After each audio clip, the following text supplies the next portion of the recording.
I did everything that could have killed me 2 dozen times. Not simply out of egoistic jingoism that you want to do something others cannot do. It's about stretching yourself beyond your limits somewhere. Youth without any sense of adventure are not youth.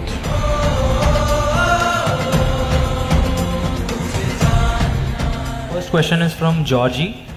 Sadhguru, we know that you are always a game for adventure, but many young people mindlessly get into adventure sports and even lose their lives in the process. What is your suggestion for the youth who get into adventure sports? Well, I have no right to advise anybody on this arena because I did everything that could have killed me 2 dozen times. But I'm here somehow. So, see, when we say adventure, you can have ventures in your life or you can have adventure. Adventure means you don't know where your next foot is going to be. That's adventure. That means there is danger. No danger, everything safe, there is no adventure, isn't it? It's a venture. I'm not against ventures, but you're talking about adventure. That means you want to step into something that you don't know, isn't it? If you step into what you know, unpredictable, that's not an adventure, that's just an activity. So, I must tell you this. Why should I tell you all this and make some crazy people do something crazy? Well, one thing, my father, the physician, and constantly worried about me. His greatest worry was, he would knock his head and say, "This boy has no fear in his heart, what will happen to him?" I've heard this dialogue right from the age of 5, 6. He has no fear, what will happen, what will happen? One day I was around 11, he said the same thing. He has no fear in his… because about 12-foot long cobra came, I just picked it up and walked away. So he kind of… this is the first time he's seeing, I've been doing since I was 6. The first time he saw. And then he had a Vespa scooter. From the age of 9, I've been riding it without him knowing. I was cleaning it for him, but I was riding it. So one day, it's in front of our house, the road is slopey like this. I'm just coming in, putting it in the neutral gear, and I'm standing on the seat and coming like this on the Vespa scooter. He saw me and his heart broke.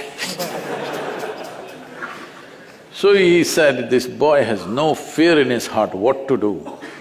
Then I asked him, "When did fear become a virtue?"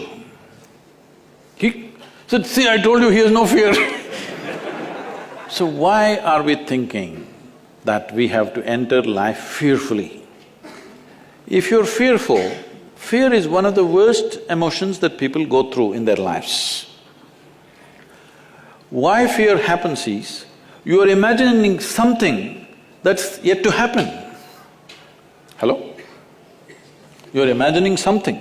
So what you're suffering is not some situation, you're suffering your own imagination. No, imagination is a fantastic thing. You're an architect, you must imagine, but if every building that you imagine, if you fear it may fall down, it'll drive you crazy. Even in architecture, there is adventure, isn't it? You must see Ranakpur. Have you seen Ranakpur in Rajasthan? You must see. Ranakpur also has Kumbhalgarh within 20 kilometers. It's the second largest wall on the planet. Most Indians know because we keep all the things that we should be proud of a secret. Sits in Kumbhalgarh. Close to that is Ranakpur.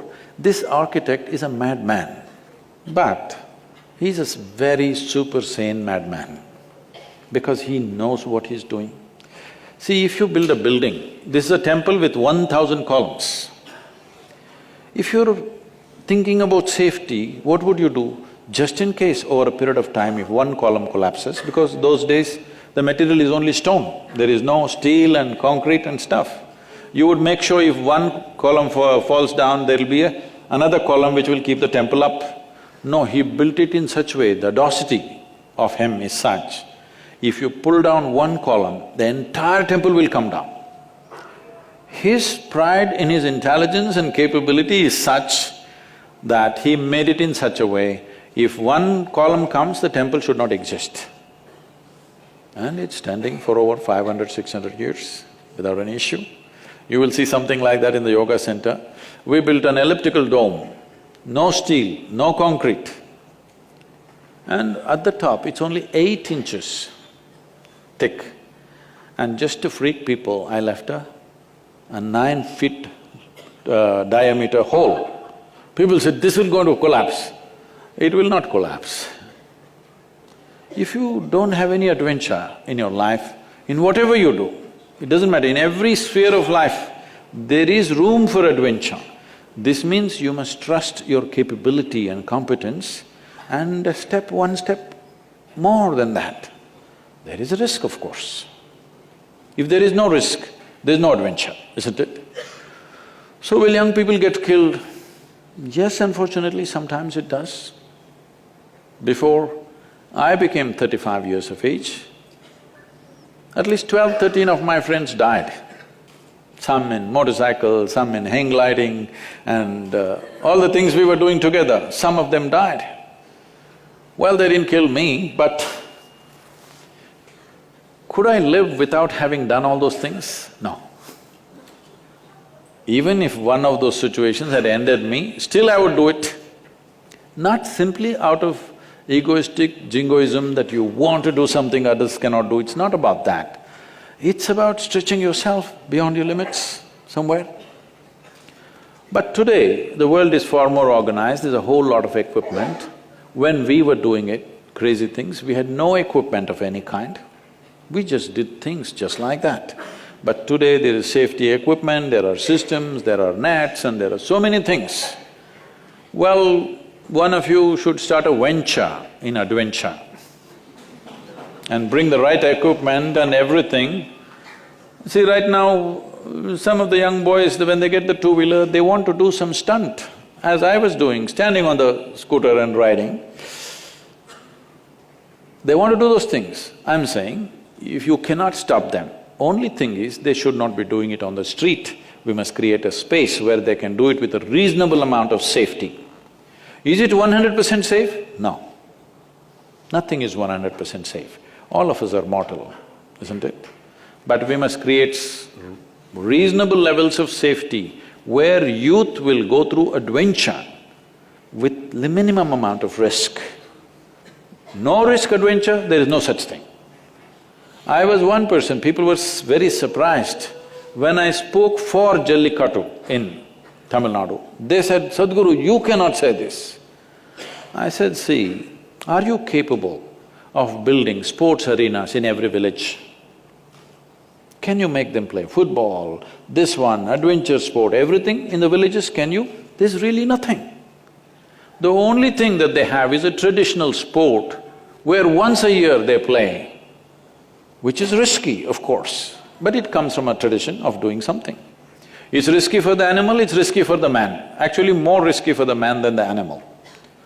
When I spoke for it, everybody resisted, you can't say this. I said, see, youth without any sense of adventure are not youth. You can already bury them as old men. They have to do something. But this does not mean they have to do wild things on the street. We can create situations and spaces where they can do this with reasonable amount of safety. There is no absolute safety.